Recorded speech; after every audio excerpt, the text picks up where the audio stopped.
Fox Carolina First Alert Weather Day update. Morning, everyone, and welcome back. I'm First Alert Meteorologist Katherine. Noel still tracking Tropical Storm Debby out in the Atlantic. Latest advisory came in at 5 o'clock this morning, just before. You can see really the variations, which is not much, coming from the previous advisory at 2 o'clock this morning.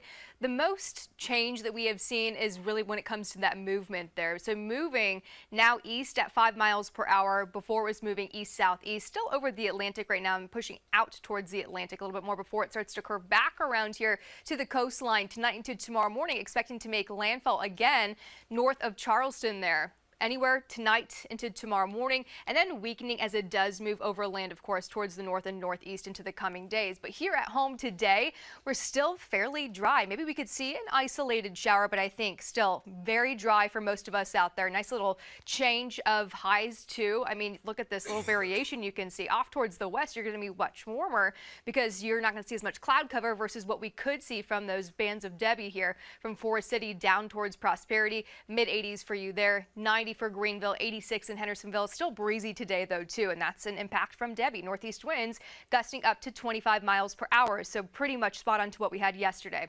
We still could see an isolated shower here anywhere from this afternoon. Lawrence, Greenwood, it's going to be areas to the east of this map that have a better shot of seeing, of course, one of those outer bands hit it when it comes to an isolated shower, but very, very isolated. Cloud cover is going to be there from Spartanburg down south towards Lawrence and Newberry, but it's tomorrow morning where we start to see those heavier bits of rain potentially move into our area here across the upstate. This is changing. We're seeing it when it comes to each model run because of Tropical Storm Debby. You know, if it moves off to the west a little bit more, we're going to see higher rains, higher totals. But if it tracks east, those rain chances really just start to become a little bit more diminished for us when it comes to parts, at least central parts of the upstate here. So this could easily change as we go into Thursday morning, though. I think still Cherokee County, first day of school, it's going to be a wet one for you, for kids headed out to the bus stop. Light to heavy bits of rain moving into the east. Circling, though, you can see off towards I-40 south down towards Newberry, clipping Greenville County around 3-4 o'clock. But we could see this take a westerly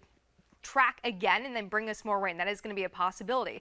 It does look like Friday is looking very dry for us though here at home. Still going to be breezy nonetheless, not just today but on Thursday too. Gusts up to 35 miles per hour potentially, so our breeziest day yet. The most impacts we'll see here at home from Tropical Storm Debby on Thursday, a day when kids head back to school. I mean, Greenville counties, Cherokee counties again.